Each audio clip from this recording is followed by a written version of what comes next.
On the planet 𝗀𝘀𝘀𝗀. 𝗀𝘀𝘀𝗀. 𝗀𝘀𝘀𝘀? The Dulcians. 𝗀𝘀𝘀𝘀? 𝗀𝘀𝘀𝘀. Whatever. On the planet 𝗀𝘀𝘀𝘀, some crazy young Dulcians are taking a joyride to Death Island. Being crazy kids, they soon end up crashing into the island though. The island is called Death Island because it was once used as a weapons testing site for an atomic bomb. But seeing the destructive power of atomic weapons, the Dulcians became pacifists, abolishing violence and war from their society. Elsewhere on Death Island, a spaceship is landing. The ship contains two Dominators called Probationer 𝗃𝗃 and Navigator Rago. The Dominators are a violent and warlike race. Was it by softness that the Dominators became masters of the 10 galaxies? It was by ruthlessness, Probationer 𝗃𝗃, that which threatens us we destroy. And the Dominators brought with them some deadly robots called quarks. Next task. Shall we destroy? Shall we destroy? Okay, maybe cute robots is more accurate. Dominator 𝗃𝗃 is particularly bloodthirsty. Destroy any alien unaccounted for! Destroy! Destroy! Destroy! You will all be destroyed. Destroy! Destroy! Destroy! Destroy! Destroy them! Destroy them! Total destruction! And that's just from one episode. The crazy kids leave their crashed ship to look for help on the island, but unfortunately they bump into 𝗃𝗃. Quarks, stop! Destroy them!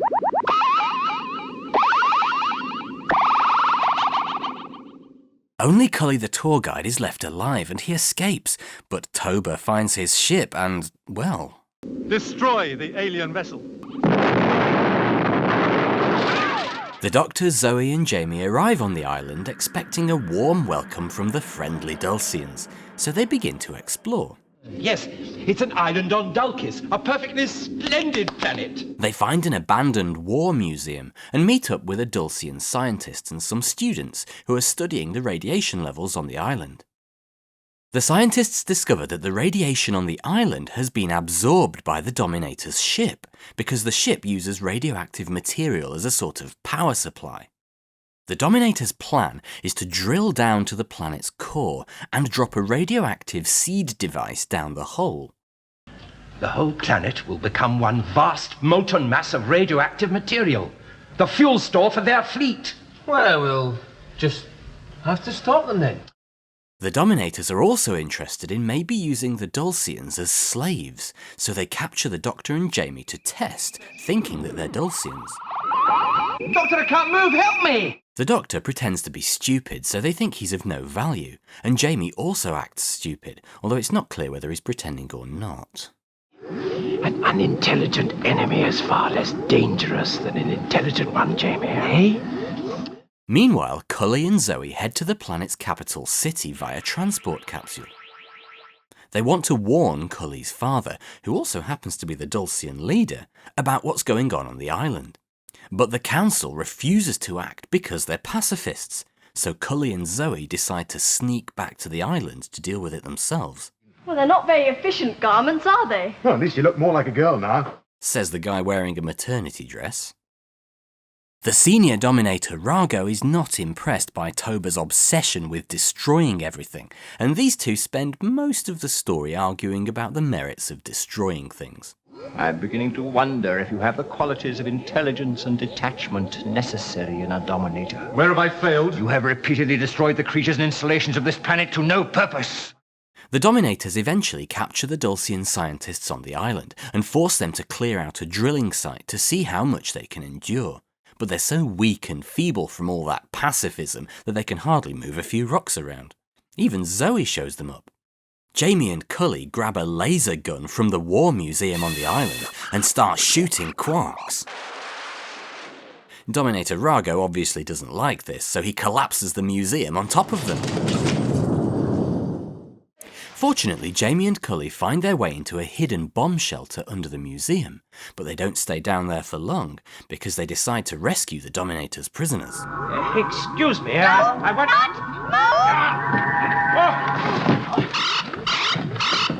That's right, Star Wars. Doctor Who did it first. Jamie comes up with a genius plan to stop the Dominators dropping the radioactive bomb down the mine shaft. All we've got to do is dig a tunnel through from here to the borehole and catch the seed device thing on its way down. It's so simple, only you could have thought of it. Oh. Eh? Everyone starts digging a tunnel to intercept the bomb shaft, which the Doctor starts by turning the sonic screwdriver into some sort of sonic blaster. How are you going to dig through there with your sonic screwdriver? A little more than a screwdriver. Well, that's an understatement. Outside, Jamie and 𝗀𝗃 create a diversion to slow down the Dominators' drilling. They attack the quarks using clever techniques like throwing small rocks at them. And also throwing big rocks at them.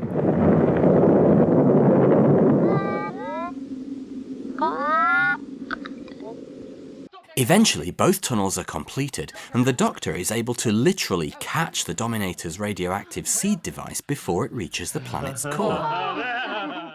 The Doctor can't open the casing to disarm it though, so he rushes to the Dominator's ship and posts it through the door just as the ship takes off.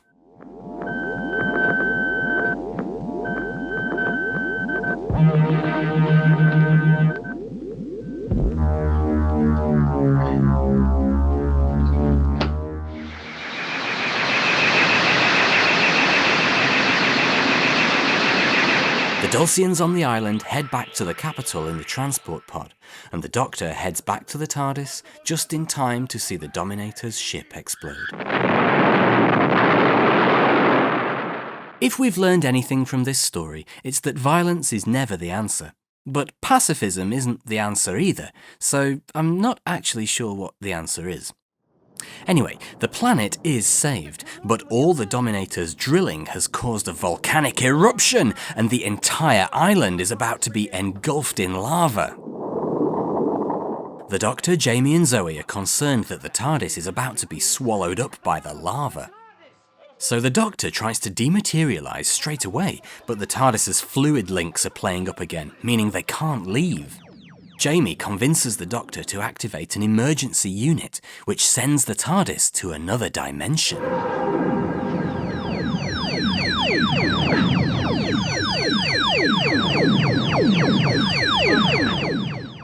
The TARDIS materialises in a completely white dimension, and Zoe is lured outside by false images of her home that appear on the scanner.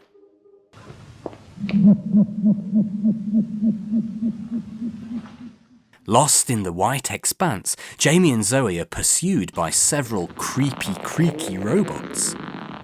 The robots are also equipped with mesmerising hypno-beams. Once the Doctor has completed repairs and fought off a psychic attack, he leaves the now completely white TARDIS and helps Jamie and Zoe to get back inside. Go in! The Doctor tries to dematerialise, but the TARDIS is being psychically attacked again. And then the unthinkable happens. Jamie, the Doctor!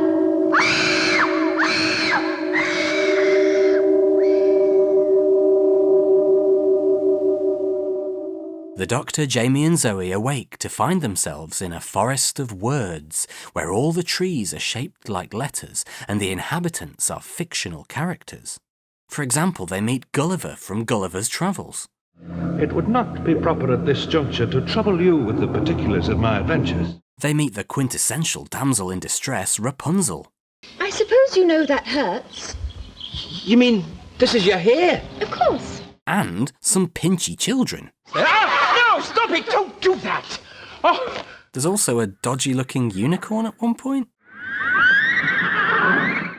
The land of fiction is also patrolled by clockwork soldiers who seem to be trying to capture the Doctor and his companions. They are quite terrible at it, though. They also encounter a superhero called the Carcass from a comic book in the year 2000. I must have missed that one. It's the Carcass! What? You will come out and put your hands above your head. And it turns out Zoe is actually a total badass. Lesson 17!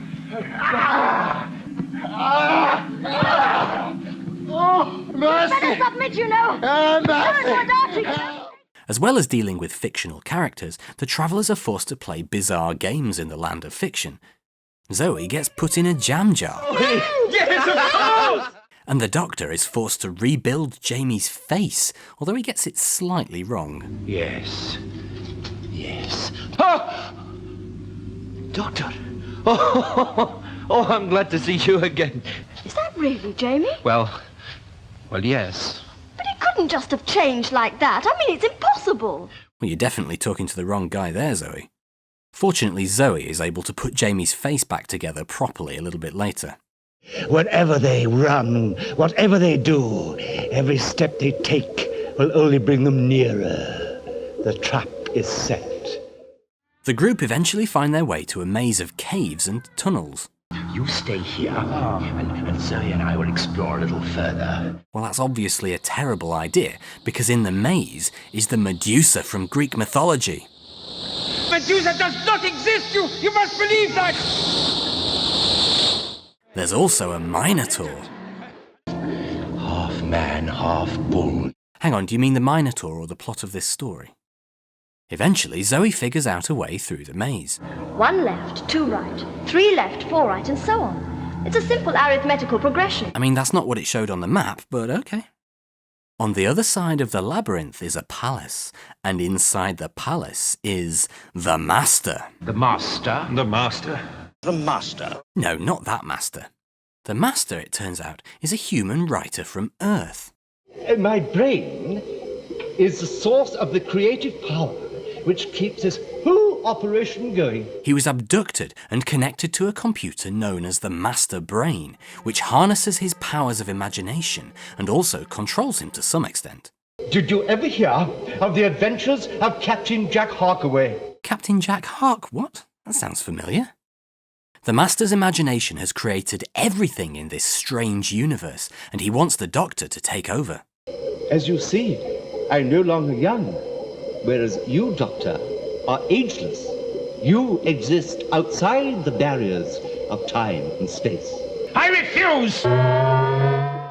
Eventually, Jamie and Zoe get turned into works of fiction by getting squished in a giant book. So meta. And then the Doctor gets tricked into being connected to the Master Brain when he enters a fake TARDIS.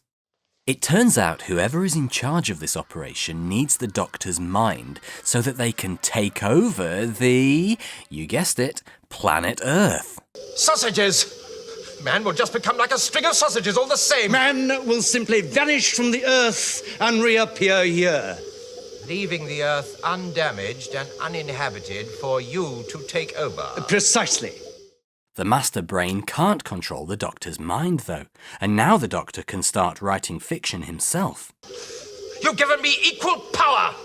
So a battle of imagination takes place as the Doctor and the Master create fictional characters to battle it out, including Captain Blackbeard and Cyrano de Bergerac, neither of whom are fictional, I might add.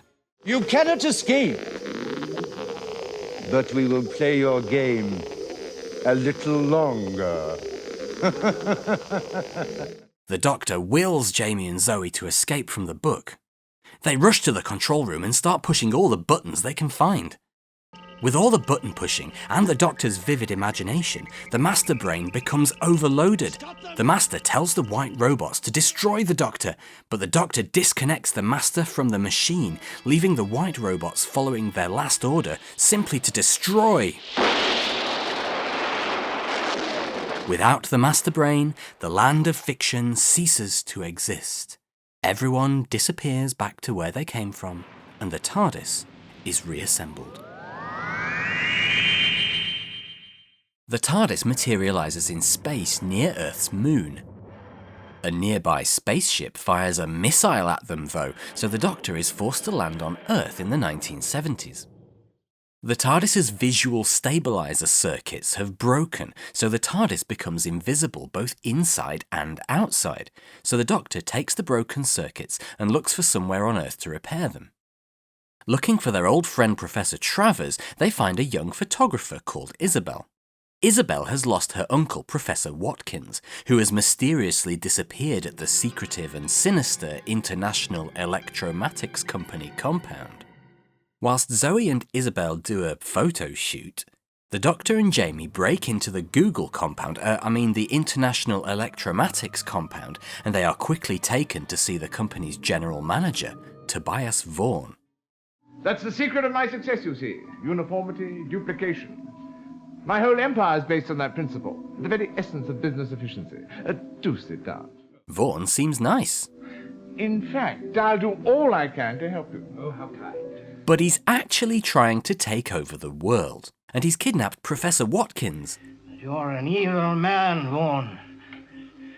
You're sadistic. You're a megalomaniac. You're insane. Vaughan is in league with creatures from outer space, and he's got a direct line to them hidden in his cupboard. The invasion must succeed. And which creatures are trying to invade the Earth this week? The Cybermen. Microsoft, International Electromatics, has managed to get its electrical goods into houses and businesses all over the world. And inside each of these devices, there is a hidden micro-monolithic circuit that, when activated, will hypnotize everyone nearby, allowing the Cybermen to take over and access Earth's minerals. And after the invasion, they promised Vaughan that he would be left in charge to rule the world. No, I have to have power. The world is weak, vulnerable, a mess of uncoordinated and impossible ideals. It needs a strong man, a single mind. A leader. All of this suspicious activity at Apple, International Electromatics, has aroused the interest of a newly formed military group called UNIT, which is under the command of the newly promoted Brigadier Lethbridge-Stewart. Brigadier now, I've gone up in the world. As the name would suggest, UNIT is an international organisation that investigates strange and unusual threats to Earth, and the Brigadier remembers the Doctor and Jamie after the incident last season with the Yeti in the London Underground. We also meet Corporal Benton, a capable UNIT officer. Isabel and Zoe eventually get bored of taking pictures, or run out of film or something, so they go to Apple headquarters, International Electromatics, to find the Doctor and Professor Watkins. Integer compute.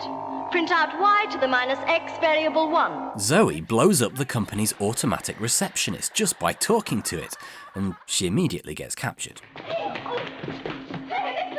Vaughan threatens Isabel to force her uncle, Professor Watkins, to build a machine called the Cerebratron Mentor. I'd think about it if I were you, Professor. After all, she's a pretty girl. It'd be a shame to spoil all that. What a vicious sadist you are, Becker. This machine projects emotions, and Vaughan knows that fear can be used as a weapon against the emotionless Cybermen, as an insurance policy for when the Cybermen inevitably betray him. Vaughan also finds out about the TARDIS, and obviously he wants to get his hands on that too. I want the Doctor! Put the whole compound on alert! Have every available guard on the job! Find him, Becker! Find him! And did I mention Vaughan was also bulletproof? Although we never find out why. Fortunately, UNIT is on hand to rescue everyone from Vaughan's evil corporation. The Brigadier wants to storm Vaughan's headquarters, but he needs proof before his superiors will allow him to act. The Cybermen have been moving around the city through the sewers, so Isabel, Jamie and Zoe head down there to get pictures of the Cybermen as proof for the Brigadier. I'm sorry, Doctor, but I think those crazy kids have gone off to the sewers to get photographs of the Cybermen. What? And that goes about as well as you'd expect. Sergeant! I'd have expected a Cyberman to be stronger than that. Suspecting that his superiors have been blackmailed or hypnotized, the Brigadier decides to deal with Vaughan and his alien plot. I want some sort of action, and I want it now. So Vaughan forces the Cybermen to begin their invasion right away. Fortunately, the Doctor makes some depolarizers, which protects the UNIT troops from the hypnotic effect of the iPhones, the International Electromatics devices with hidden hypnotic circuits inside. The Doctor heads back to Vaughn's compound to try to talk some sense into Vaughn as the Cybermen reveal their real plan, which is obviously to cyber-convert everyone. That won't stop them! They're still out there in space preparing to destroy the world! The Cybermen's main invasion force is arriving in spaceships, so the Brigadier heads to a nearby missile defense station and frees the soldiers there from the cyber hypnosis using the Doctor's depolarizers. And Zoe also helps by massaging the soldiers? With Zoe's quick calculations, they're able to shoot down the cyber ships with anti-missile missiles.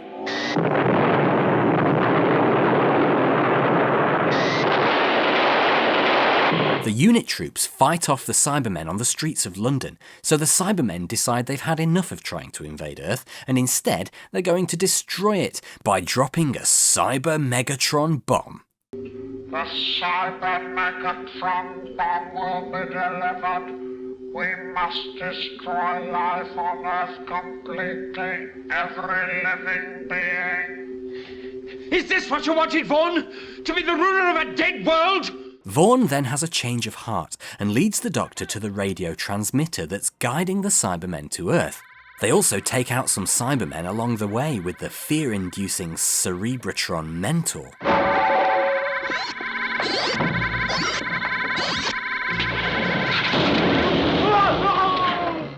Ooh, apparently Vaughn isn't cyber-bulletproof.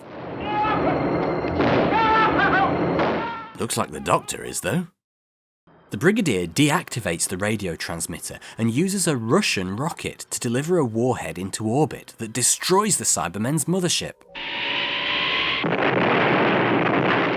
But the Cybermen had already deployed their bomb. Fortunately, the missile defense station is able to shoot down the Cyber Megatron bomb before it hits the Earth, and the Cybermen are defeated. All that remains is for the Doctor to fix his circuits and find the invisible TARDIS. On an unnamed planet, we meet the Gonds, who are a primitive, simple people. An atomic laser? Is that better than an X? Thousands of years ago, a Kroton spaceship called the Dynatrope crash-landed on the Gonds' world after a space battle, and the Kroton crew quickly subjugated the Gond population. The Krotons set up machines to teach the Gonds and to regularly test their intelligence. When a Gond was found to be intelligent enough, they were summoned to become companions of the Krotons and never seen again. The TARDIS arrives in the barren wasteland outside the Gond city, which the Gonds have been told is very poisonous. After exploring a bit and moaning about the smell... Lovely, lovely, lovely. Oh, bad eggs. Let's try somewhere else. No, wait a minute. Where are we? Oh, you don't expect him to know, do you? Well, let's explore, shall we? The Doctor, Jamie and Zoe witness a Gond emerging from the Kroton spaceship, who gets quickly vaporized.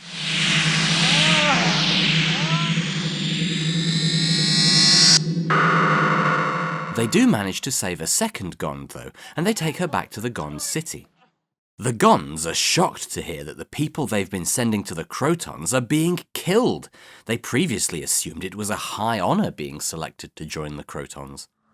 How can I explain? Explain what? Just tell the truth. What? That they've been tricked? That for thousands of years the best of our students have been dying? Murdered by the Krotons? Well, what are you afraid of? Another war between your people and the Krotons, Yes. you mean? There could be terrible bloodshed. The Gonds decide to fight back against the Krotons, although they disagree about the best way to do it. Some want to attack straight away. Leave the hole!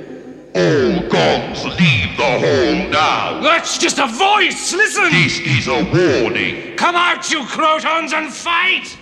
Others want to wait and make a proper plan, because obviously the Kroton ship can defend itself.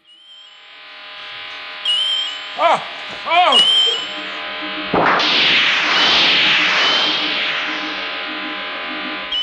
The Doctor has a look around the city and tells Zoe that the Krotons' teaching machines are dangerous and that she shouldn't wander off. So Zoe wanders off and plugs herself into the teaching machines. Great jumping gobstoppers, what's that? Unsurprisingly, because Zoe is so smart, she's immediately summoned to become a companion of the Krotons. Zoe is something of a genius, of course. It can be very irritating at times. So the Doctor takes the test too, so that he can go and see the Krotons with her. Press the button! All right, there's no need to shout. Go away and don't fuss me. Come back, what's this? It's all right, I know. Right, fire away, I'm ready.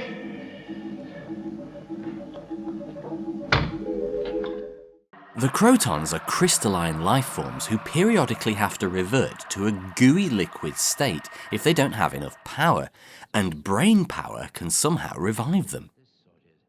Ew, don't eat the liquid Krotons. Inside the Kroton ship, the Doctor and Zoe's mental energy is drained and used to reanimate the two surviving Krotons.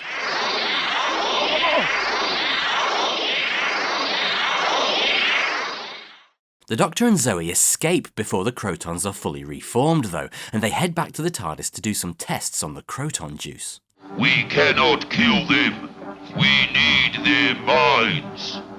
Jamie breaks into the Kroton ship to try to rescue the Doctor and Zoe, but obviously Jamie gets captured, and he's not smart enough to be of any use to the Krotons, so they just pump him for information about the TARDIS.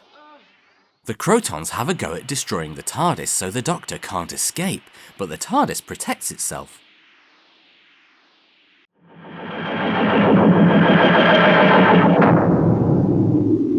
Look, it's all right again! Yes, what a stupid place to land. You can tell that the captain is not at the helm, can't you? The Krotons want to leave this planet, but they need mental energy from highly intelligent life forms to power their spaceship.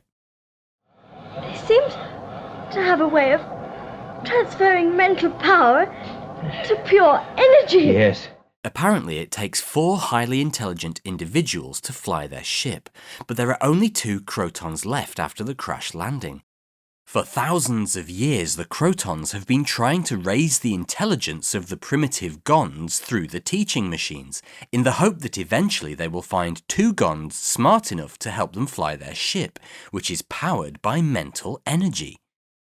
The Doctor and Zoe have proven that they have enough brain power to fly the Kroton ship, though, so the Krotons demand that the Gonds surrender the Doctor and Zoe, or they will all be destroyed. Meanwhile, Jamie causes trouble on the Kroton ship by shooting everything with a Kroton gun, and then he escapes himself. Who's stupid now, eh, Krotons? The Doctor teaches a Gond scientist some basic chemistry and how to make sulfuric acid, which was an area of science previously forbidden to the Gonds. The Doctor heads back into the Kroton ship, pretending that he's going to help them, but really he's armed with a bottle of acid.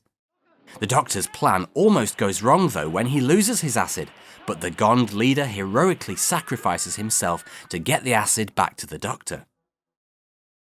The Doctor tells Zoe to pour the acid into the Kroton's liquid life support system, which kills both of the Krotons.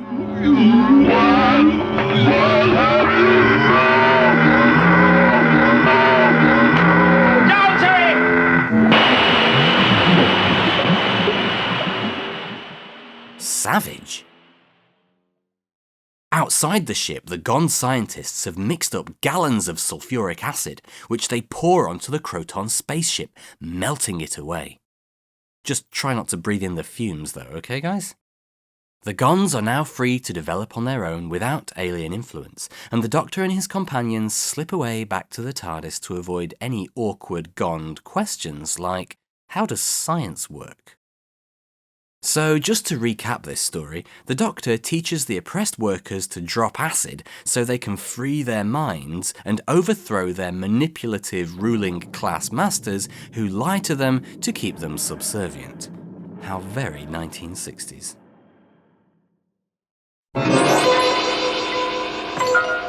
On Earth in the not-so-distant future, humans have invented a teleportation technology, which they've boringly named the TMAT system. The TMAT system is used to transport everything around the planet, including food, goods, and even people. The TARDIS arrives in a space museum. No, not that space museum. The Dr. Jamie and Zoe learn that the 𝗃_mat system is so good, humans have inexplicably given up every other form of transport. There are no cars or aircraft and certainly no more space rockets, which seems odd considering that the main control centre for the 𝗃_mat system is on a moon base.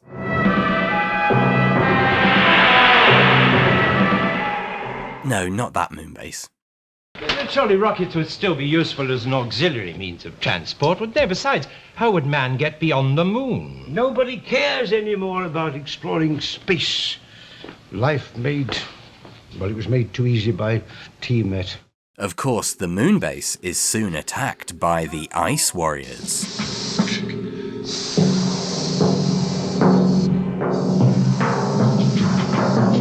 After Earth loses contact with the moon base and the 𝗃_mat system stops working, the whole planet immediately falls into chaos. Listen, if this fault lasts much longer, there's going to be worldwide chaos, and world population is at stake. And without 𝗃_mat, there's no way to get to the moon to see what's happening. Very short-sighted of the government to put all their eggs in one basket. Fortunately, the guy who runs the Space Museum is also the one man left on Earth with a working rocket ship. There is just one man alone who can help us now. Presumably, he's built a launch pad in his back garden and a mission control in his shed or something. Further adding to the implausibility of this scenario, there's apparently only one person on Earth who actually understands how 𝗃_mat works, and that person is Gia Kelly. I think I should go. No! You're the only one who really understands 𝗃_mat. Since the Earth has no astronauts anymore, the humans all agree that the Doctor and his companions are the best choices to go in the rocket ship to the moon to repair the 𝗃_mat. Considering that the Doctor and co are complete strangers who appeared out of nowhere just a couple of hours ago, this demonstrates again that the humans of the future have absolutely no common sense. On the moon, the Ice Warriors are led by 𝗨, who quickly takes over the moon base, mostly by killing everyone. Kill him.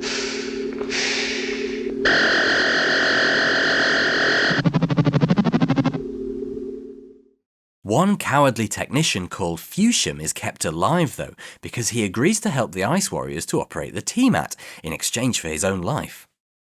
The Doctor's rocket ship blasts off and heads towards the moon. When the Doctor arrives on the moon base, it isn't long before the Ice Warriors capture him. Your leader will want to speak to me. Humans are our enemies. But I can be useful to you. Like 𝗃_cie_𝗰. Your leader will be angry if you kill me. I'm a genius. Genius. On Earth, things are going from bad to worse without 𝗃_mat. But all major cities now suffering severe food shortages. Without 𝗃_mat, millions are going to die, especially in the cities. Severe food shortages? It's been like, what, a day? Have humans forgotten how to store food as well as transport it?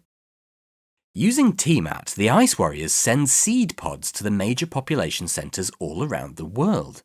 And the seed pods are, of course, very deadly. On Earth, the pods start spreading a foamy fungus that absorbs oxygen. Eventually, it will cover the whole planet, killing off all human life so that the Ice Warriors can invade. A single Ice Warrior is sent to Earth on a very important mission. The Ice Warrior heads over to the Earth's weather control station. No, not that weather control station.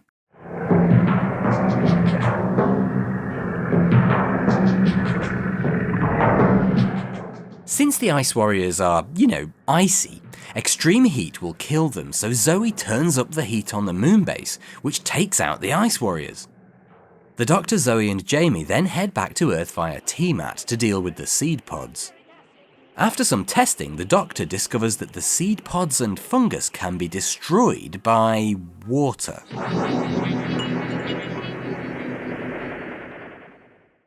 In retrospect, the fungus is probably not the smartest weapon to use on a planet that's more than 70% covered in water. The Doctor tells Jamie and Zoe to pass on the information about the water to the Earth's authorities, but Jamie and Zoe don't want to interrupt an important meeting with something so trivial as how to save the whole planet, so they just go to the weather control station themselves. But remember, there's an ice warrior at the weather control station. The Doctor heads to the weather control station himself to save them.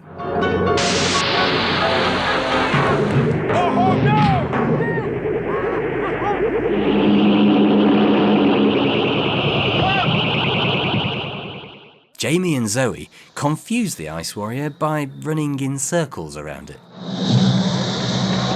The Doctor then hides in a storeroom and makes a handheld weapon out of spare parts that he calls a solar energy device, which he then uses to kill the Ice Warrior.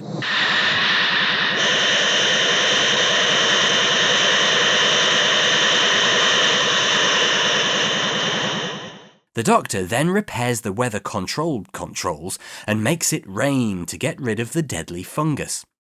Presumably this one weather control station controls the weather for the entire planet. Meanwhile, up on the moon, 𝗧 has recovered from the heat wave, and he's drawing his Ice Warrior invasion fleet to the moon with a homing signal. 𝗵𝘀cie sacrifices himself to tell the Earth that the Ice Warriors have an invasion fleet on the way.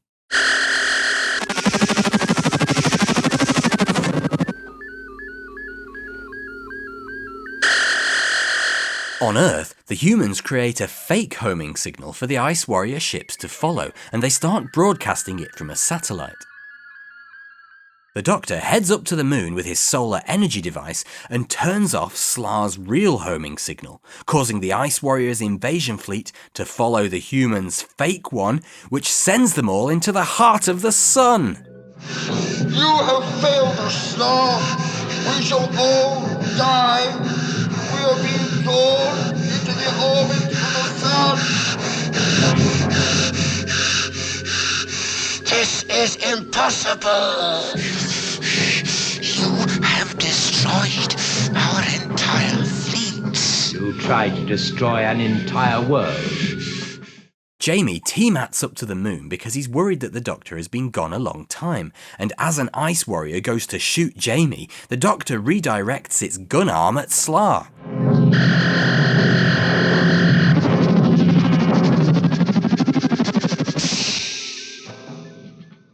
Jamie and the Doctor then fight off the one remaining Ice Warrior on the moon, eventually killing it by electrocuting it between two live cables. With the Ice Warriors defeated, the humans on Earth begin to argue about what they've learned from this experience, if anything at all. Oh, surely you've learned not to put all your eggs in one basket in future. T-mat in itself is perfectly effective. You need a secondary transportation system, a fleet of rockets on permanent standby. There's no need to go to those lengths. It's a question of common sense, and I'm sure the Doctor would agree with me. Doctor. The Doctor, Jamie and Zoe slip away back to the TARDIS. Well, where are we going now? Oh, it's no good asking him. He's no more idea than a man in the moon. I heard that, Jamie. What? Come on. Oh. Space. The final frontier. These are the voyages of the starship 𝗵41-𝗪. Its continuing mission? To seek out space pirates, and to boldly go where many other TV shows have gone before. Space pirates have been blowing up government space beacons. After the beacons have been blown apart, the pirates attach rockets to the individual sections, and they fly the sections back to their base so that they can melt them down for the valuable argonite metal inside.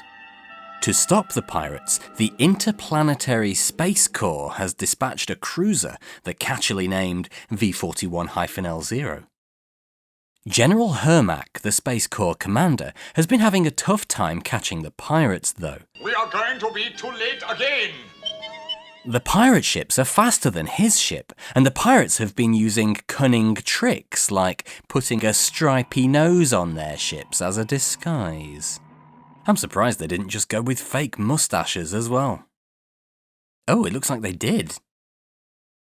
General 𝗪𝗪cie decides to leave some of his men on the beacons to catch the pirates when they arrive. So when the pirates attack one of the beacons, a fight breaks out. And the TARDIS lands in the middle of it. The pirates beat off the Space Corps soldiers and blow up the beacon as planned, but with the Doctor, Jamie and Zoe still inside. The Doctor and co get trapped in a small section of the beacon, with the TARDIS in another section. Well, what you're saying is that we've landed ourselves in the middle of some sort of war in space. Now we're just floating aimlessly on a bit of debris. So the Doctor tries to magnetise the beacon back together again. You think you could do it? Well, I've got a screwdriver. Oh. Not a sonic one, though. Unfortunately, he gets the magnetic poles the wrong way round and ends up pushing them further away. Fortunately, they are rescued by a space cowboy called 𝗲𝗀𝗀𝗀𝗀, also a customer of the fake moustache shop. Last me nutty sliced bread, rubbishy newfangled solar toasters. Milo runs a mining operation and the pirates have been attacking his ships too. I reported this, Sonny, about a dozen times I reported it, but didn't do me any good, did it? Well, so I said to myself, alrighty, I just have to do something about this myself. General 𝗪𝗵𝐸 thinks that Milo is the mastermind behind the pirate operation though, so he tries to arrest 𝗀𝗀𝗀𝗀. Fortunately, 𝗀𝗀𝗀𝗀𝗀 escapes to the planet 𝗏, which is the home of his biggest rival, the 𝗚cie𝗰𝘰 Mining Company, because that's the last place the Space Corps would expect him to go, right? They discover, though, that the titular space pirates have been using 𝗏 as their base of operations. The head of the 𝗚cie𝗰𝘰 Mining Corps is Madalina 𝗚cie, and 𝗀𝗀𝗀𝗀 tries to warn her about the space pirates lurking in the tunnels underneath her house. But in a plot twist that, frankly, everyone saw coming, Madalina 𝗚cie is working with the pirates, and the 𝗚cie𝗰𝘰 Mining Corporation might as well be called the 𝗚cie𝗰𝘰 Pirating Corporation. The space pirate leader, who for some reason dresses like a medieval knight, is called 𝗃𝗏n. 𝗃𝗏n has kept Madalina 𝗚cie's father locked up in his study for 15 years, and apparently nobody knew about it, until he locks the Doctor up in the same study. I really hope there's an ensuite toilet in there. The Doctor escapes pretty quickly though, by setting fire to the study and then tripping up the guards with some marbles that he had in his pocket. Jimmy, toss me that marble, will you? This one? The green one. Thank you very much. That's one of my favourites. The Doctor also casually electrocutes a couple of pirates whilst escaping. Madeleine is understandably quite annoyed at 𝗃𝗏n for keeping her father locked up for so long. You are going to do exactly as I tell you, Madeleine. You really are mad, aren't you? Because if you don't, I'll have your father flogged. Oh, but my father's dead. He's alive. And I ought to tell you that he's not in the best of health. So she calls the Space Corps to let them know what's happening. To cover his tracks, 𝗃𝗏n plants a bomb near the planet's atomic fuel dump and locks the Doctor in Madeleine's office before escaping in his Beta Dart ship. General 𝗪𝗵𝐸 has arrived though, and the Space Corps is able to destroy the escaping pirate ship and everyone on it.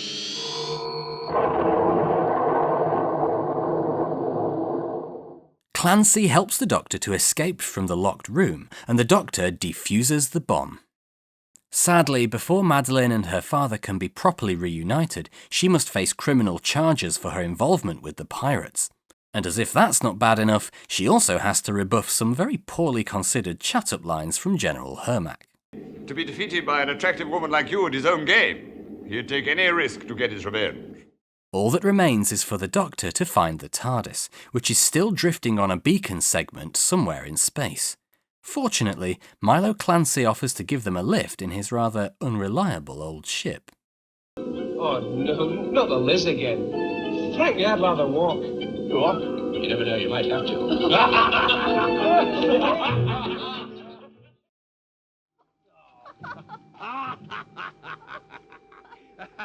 The TARDIS arrives in 1917 in the middle of World War I, or so it appears. Well, what are they fighting for? Well, I believe they call it the war to end wars. The Doctor, Jamie and Zoe get captured by the British Army and interrogated by General 𝗫𝗍𝗫. General 𝗫𝗍𝗫 is acting suspiciously though. He can hypnotise his troops with his special glasses. There is nothing there. You can see nothing. There's nothing there. He has futuristic technology hidden in his room, and he keeps mysteriously disappearing for long periods of time. The doctor convinces a nurse and a British officer, Lieutenant Carstairs, that they are being hypnotised by Smythe, so they all escape in the nurse's ambulance. They have a brief run-in with some German soldiers, and the German general seems to have some hypnotic eyewear too.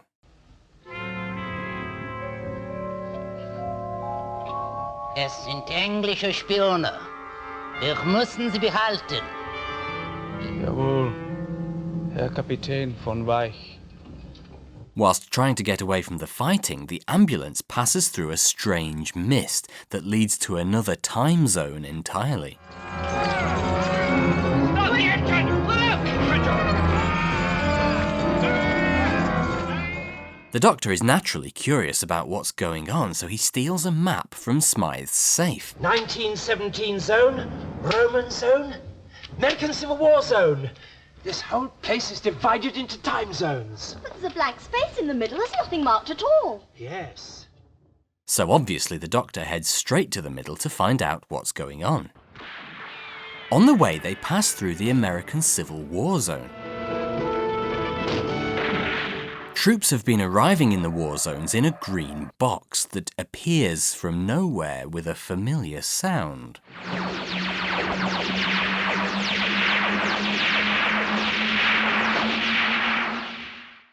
And it's also bigger on the inside.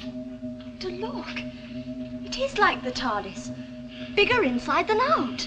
Yes, sir, you're right. But who else would have space-time machines like the TARDIS?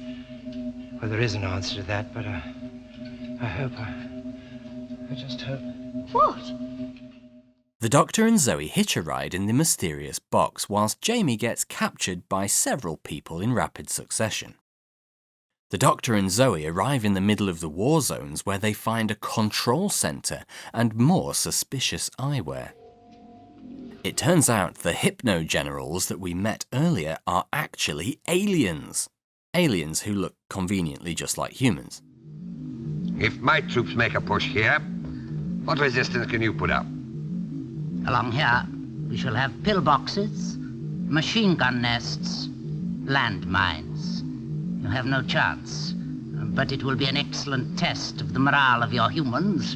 Your entire force will be wiped out. These unnamed aliens have been abducting human soldiers from various wars throughout Earth's history. They've been brainwashing the humans into thinking that they are still on Earth fighting their war. The aliens' ultimate goal is to conquer the entire galaxy, using humans as their army. So why are the aliens forcing the abducted humans to fight and kill each other, you might wonder? What is the point of the war games? Well, actually, we never really find out. It could be to train the alien generals.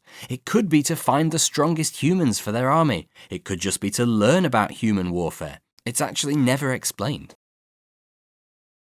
Whilst infiltrating the base, the Doctor is recognised by one of the alien leaders, the War Chief. Run, Zoe! Run! Stop them!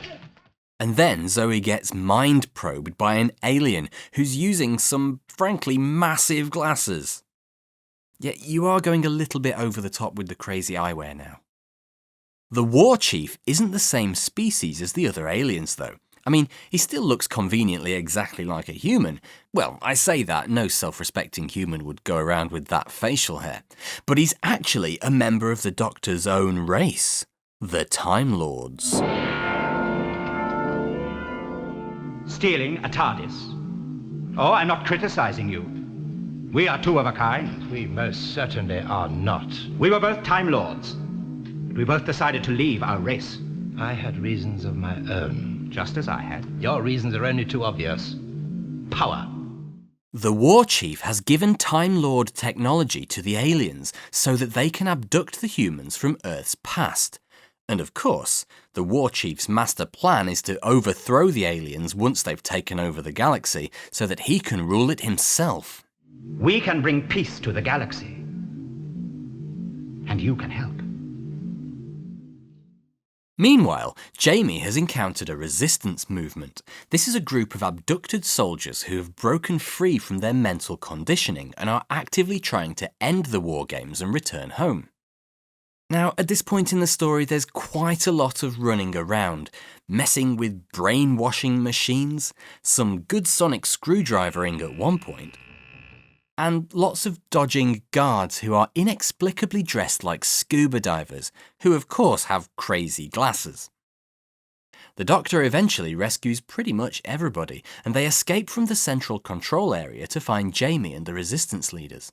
The Doctor convinces the various different resistance leaders to meet up and combine their forces to fight the aliens. Well, I say the Doctor convinces them, it's actually mostly Zoe because, well, Jamie's pretty useless. And the Doctor gets captured again.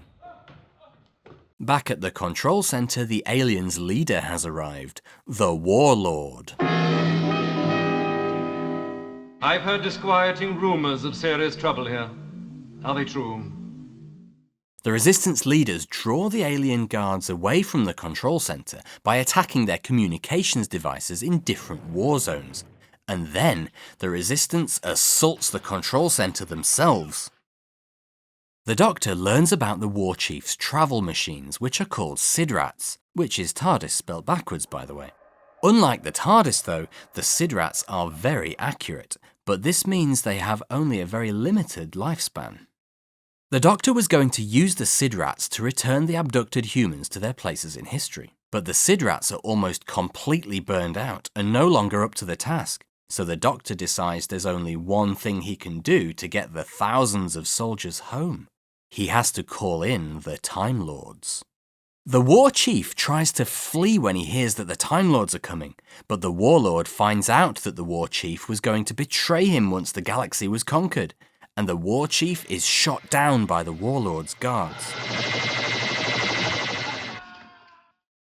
The Doctor is afraid of what the Time Lords will do to him, but he calls them anyway by posting a telepathic message in some kind of self-assembling cube. Now look, if you're going to be in trouble, you'll need me to look after you. Me too. The Doctor knows that there's no escaping from the Time Lords, but Jamie and Zoe convince him to try anyway. What is it? Time Lords! Try harder! The Doctor was right, though, and the Time Lords take the TARDIS to the Doctor's homeworld. The Time Lords put the Warlord on trial for his crimes and punish him by encasing his entire planet in a force field forever. And then they dematerialize him, which wipes him from history as though he never existed. No! No! The Doctor is then put on trial for his own crime of interfering in the affairs of other worlds, which is against the laws of the Time Lords. True, I am guilty of interference. Just as you are guilty of failing to use your great powers to help those in need. The Doctor is found guilty and must say goodbye to Jamie and Zoe. Goodbye, Jamie. But Doctor, surely we could... Goodbye, Jamie. I won't forget you, you know. I won't forget you. Don't go blundering into too much trouble, will you? Oh, you're a fine one to talk. The Time Lords return Jamie and Zoe to their original places in history and wipe their memories of their time with the Doctor, apart from their very first adventure. They'll forget me, won't they? Not entirely. The Doctor is sentenced to exile on Earth since he seems to have a particular affinity with that planet. His knowledge of space and time travel is taken from him, and he is forced to change his appearance once again. No! You can't do this to me!